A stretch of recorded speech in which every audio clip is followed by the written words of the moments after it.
my view on the sort of philanthropy side. At one point recently, we had some people over for dinner and they were asking about fundraising, and I said, you know, I've never failed in fundraising. And my wife laughed because I've been shut down so many times. It's ridiculous. But I think you have to look at every opportunity as an opportunity to share something you're passionate about. And so whether or not you end it with a donation or not is kind of not the point. It's you've planted a seed and you've hopefully awakened in someone a curiosity or sense of that. So I wouldn't avoid anybody. You said graffiti arts? Yeah, it's graffiti artists doing live performances, 2-on-2 b-boy battle, crumping and tutting, and a house performance and a hip-hop crew performance. And April when? What's the date? April 12th. It's at Revival. Okay. That's pretty soon. It's very soon. It's part of a special events program at George Brown, so you have like 2 months to put it on from start to finish. Okay. Yeah. So is this something you'll be involved in once, or will there be a recurrence of this? Hopefully our group will continue doing it after we graduate.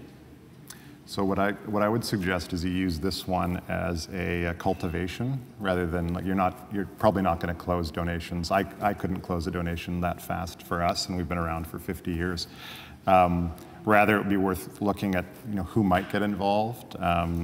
If you look at what Scotiabank did with the Contact Festival, there's a real, they've taken some big risks around that festival that do not fit with their corporate brand. So I think a lot of people have this misperception as well that corporations drive strategy. My experience, corporations and supporters do not drive strategy at all. In fact, often to get a government grant, you have to pretzel yourself a lot more than with a corporate grant, which is kind of ironic.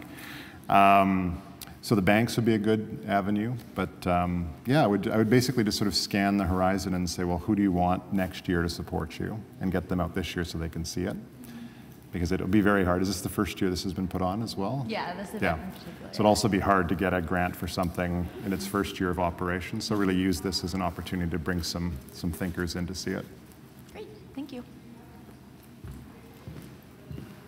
You might also look at Flow and Now Magazine, because that way at least you can promote what you're doing, and they might give you that promotion free.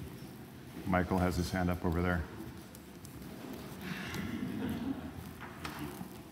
Hi, my name is Michael. So in talking specifically about philanthropy with corporations, I've looked at some websites and looked at some various sources, and really it seems that for the emerging artist, it's rather difficult to get sort of in the door because they expect you to be a company, they expect you to have a certain amount of experience that emerging artists necessarily don't have. So I'm wondering about approach, and I'm wondering if the way forward is really this sort of, you know, this long courtship process that needs to start sort of now, or is it worth applying anyway to get the name in the door, or sort of what would you recommend for that, for applying? Is it just put the application in, or is it wait for a bit, wait to have a company and then do it, or, you know, talk to people now for 5 years from now? Yeah, waiting I don't think is a good idea. 5 minutes, okay. In terms of fundraising, I think you want to start by looking, so I'm just going to ignore the corporate topic just for a second. You want to look at the people that are already around you and try to figure out, okay, who do I know who might support? This already happens, so this is not rocket science at all. And most of you are probably doing this if you've done any projects. Generally, the people around you are connected to people who are connected to people who are connected to people. So really, as an emerging company, you can have more success mining that network than you will suddenly going, okay, so maybe Scotiabank will give me $50,000, because that will take you 5 years to get there. So you'd be better off in terms of individual donors growing at that pace. And one of the challenges I think facing the city right now is how do we provide heightened access for emerging artists to private individuals? Because what tends to happen largely, and this is, you know, a healthy part of the sort of evolution of the arts sector, organizations that have been around for a long time, like ours, have a brand, reputation, legacy, history that means that we do suck a lot of attention up to us from those people. That being said, because our needs are so great, for a lot of those people, they'd be very excited about the idea of world premieres and new artists and developing that. So we need to create a sort of a bit of a different accessibility package around that kind of idea. Because I know, having talked to many of our big donors here, they would love that.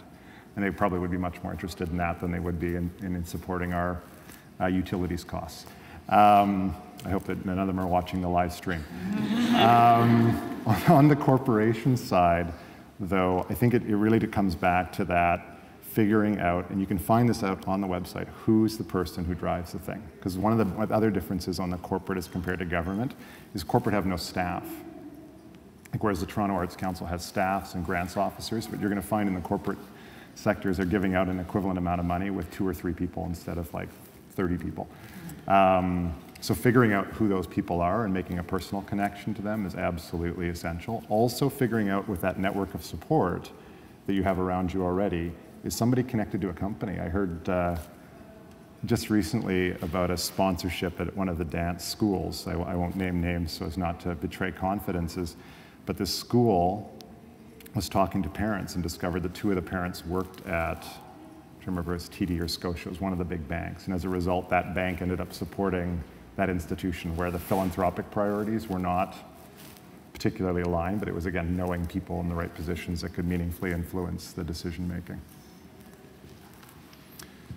Any last question while we've got the 2 minutes here?